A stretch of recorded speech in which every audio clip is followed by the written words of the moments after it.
Okay, in a few words, the ECA is an association which aims at helping European digital champions to emerge, mostly in some domains as cybersecurity, AI, cloud, quantum computing, and so forth.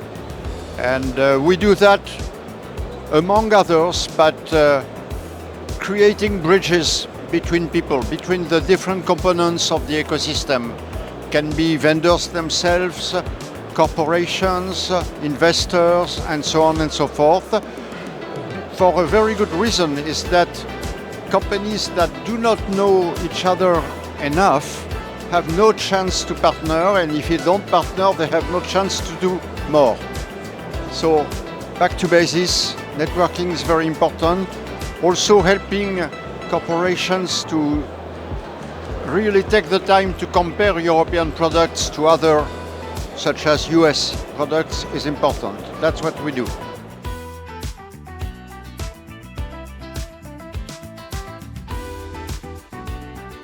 In the next 12 months, at least I would say for cybersecurity, allow me to speak on cybersecurity. I think that what is now needed in European cybersecurity is consolidation. We have a lot of good startups, a lot of good scale-ups, but they are too small, too fragmented, so they are not able to compete really on par with the US giants. And also, from time to time, customers begin to be fed up because they say, okay, I like this European vendor, I like this one, but I have no time to integrate their offer, so I would like to have something which has a broader scope in terms of functions. So we really want to push that, and if we can make some important progress during the 12 next months, that will be an achievement for us.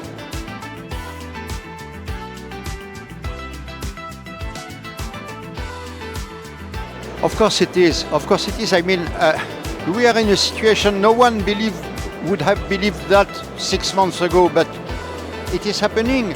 We are in a situation where someone, without any consideration for commercial rules, legal rules, and so on and so forth, can decide from the morning to the evening that he will impose tariffs on cybersecurity US technology by 20, 50, 100%.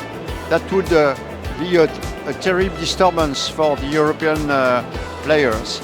So, and also we have to think that cybersecurity is not something very particular. It's one part, it's not the only one. It's one part of our sovereignty because cybersecurity is about data ownership, data protection.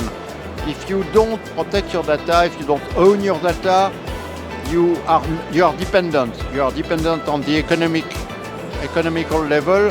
You are dependent in terms of sovereignty. You are dependent. Even your democracy is dependent because someone can use this data to influence the results of an election, as can be seen. So really, yes, it's an issue of sovereignty, and it's an issue for now.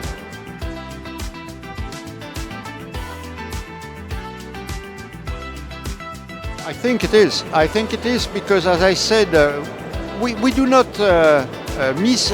I mean, we have many vendors. We can see that the European vendors are covering all domains of threats. So it's not an issue of having holes in the racket. But the issue is that these vendors, or most of them at least, are too small. And when you compare the revenues of the top 10 US vendor to the top 10 European cybersecurity vendors, the range is 10 to 1. What does that mean? Because after all, small is beautiful, but that means that the European vendors have not the capability to sustain the R&D effort on the long haul.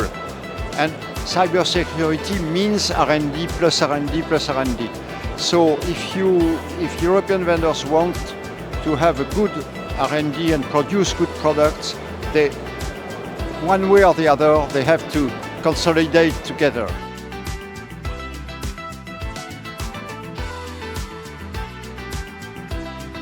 On this I will, okay, they can do many things. I'm not sure how fast they will do it, but they can do many things because, for instance, we have good regulations on cybersecurity in Europe. We have for instance, the Cyber Resilience Act, we have DORA, we have NIS2, which are good regulations. But unfortunately, if you have one leg on which you walk and not the second leg, which is the industry, you are going to fall down. And that's a little what's happening in Europe. We have good regulation to protect data. We don't use them. We let corporations put their data in clouds, which everyone knows it's a place where data are captured. So why do we do that? So I think, yes, the EU Commission could do something about that. Also, I think in terms of financement, as I said, cybersecurity is a domain where you have to put much money in R&D. So, among others, vendors need good investors. And it's known that unfortunately European investors have not the same deep pockets as the US investors have. I am not saying that by myself. Mario Draghi has said it much better than I. So we need to finalize the unified financial market in Europe so to be able to create better financial capability. That's the second point. There could be many, but I want to add something.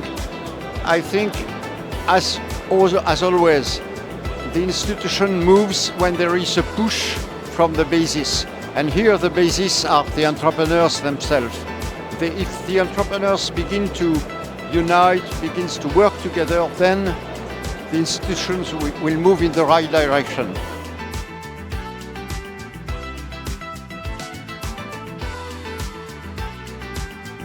Oh yes, absolutely. What we need in Europe, we are good in Europe to finance early stage, to finance companies which are progressing from 1 million to 5, 10, 20 million euros revenues. But as soon as they are approaching the 30, 50 million euro revenue, then if an investor wants to exit, he has 9 chances out of 10 that the offer, the new investors offering to buy out the company, will be US investors. So we need to have in Europe capabilities to invest for the further development step, and also to prepare IPO, because after all these companies could go IPOs. So we need to have this ability in Europe. That does not mean that the European vendors should stick to the European market. I absolutely recommend that European vendors go to the US market, because it's the place where the competition is the tougher, so it's a good place to learn, and it's a way also to say to the American, we are as good as you and we can compete with you.